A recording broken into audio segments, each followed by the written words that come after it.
l'Assemblée nationale, Monsieur le Premier ministre, Madame la Présidente du Haut Conseil des collectivités territoriales, Monsieur le Président du Conseil économique, social et environnemental, Madame la Présidente du Conseil national du dialogue social, Mesdames, Messieurs les membres du gouvernement,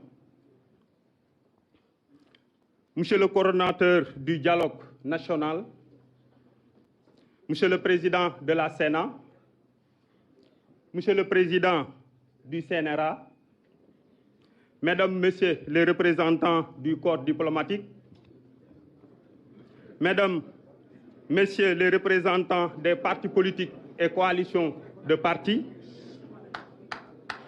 Mesdames, Messieurs les représentants des organisations patronales, syndicales et de la société civile, chers participants, c'est un immense plaisir de me retrouver dans cette salle, devant les forces vives de la nation, à l'occasion de la cérémonie d'ouverture officielle du dialogue national, qui est un événement important visant à ouvrir une nouvelle ère politique pour un Sénégal prospère dans la paix et la cohésion sociale. Excellences, Monsieur le Président de la République, chers participants, le Conseil national de la jeunesse du Sénégal et ses démembrements saluent cette initiative qui vise à apporter des solutions face à cette série de tensions sociales et politiques que vit notre pays depuis un certain temps. Le Conseil national de la jeunesse du Sénégal répond toujours présent à toute forme de dialogue initié dans le cadre institutionnel. Nous sommes pour le respect des institutions, de l'état de droit et de la liberté des citoyens. Le dialogue est la stratégie la plus efficace pour anticiper les conflits, les crises politiques et sociales, en préservant la stabilité de nos institutions.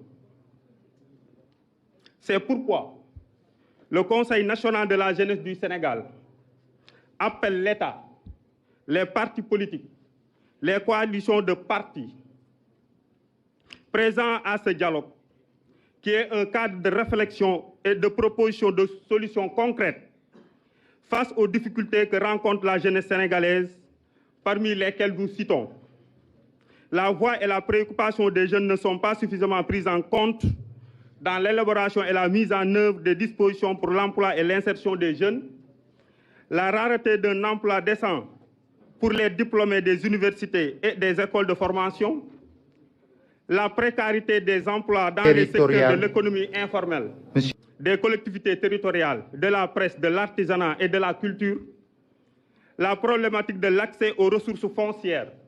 De nombreux jeunes sont victimes de la ségrégation foncière dans certaines collectivités territoriales.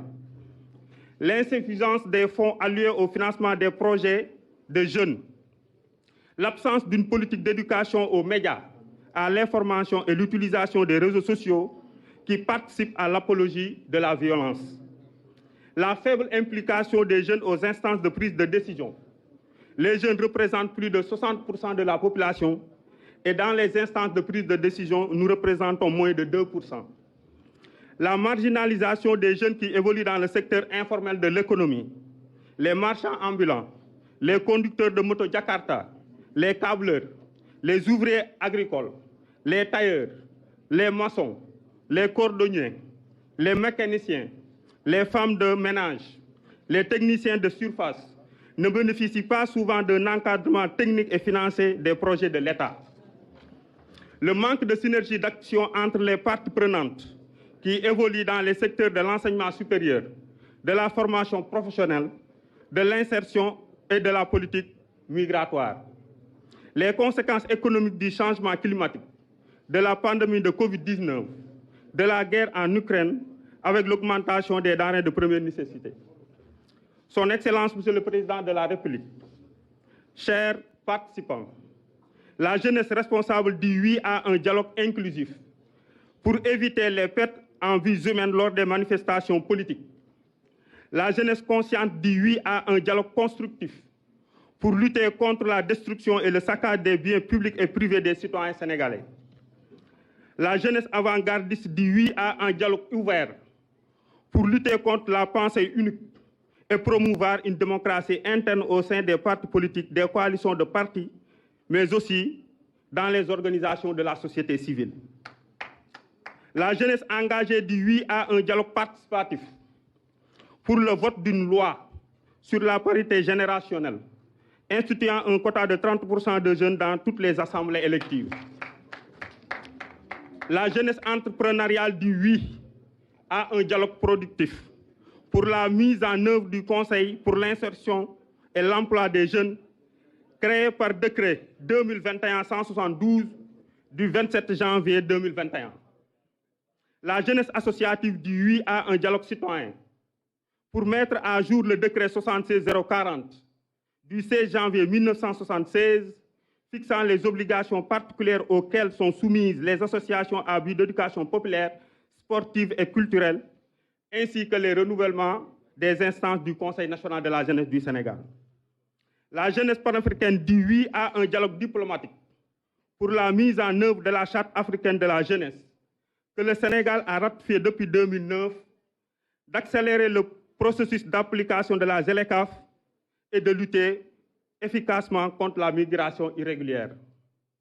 Son Excellence, Monsieur le Président de la République, chers participants, le monde nous regarde et nous n'avons pas le droit à l'erreur. Je vous remercie de votre aimable attention. Merci beaucoup, Khadim. Au nom du Conseil national de la jeunesse du Sénégal, je donne la parole au nom de la société civile à M. Moundiaï Cissé. Le secteur privé national se prépare.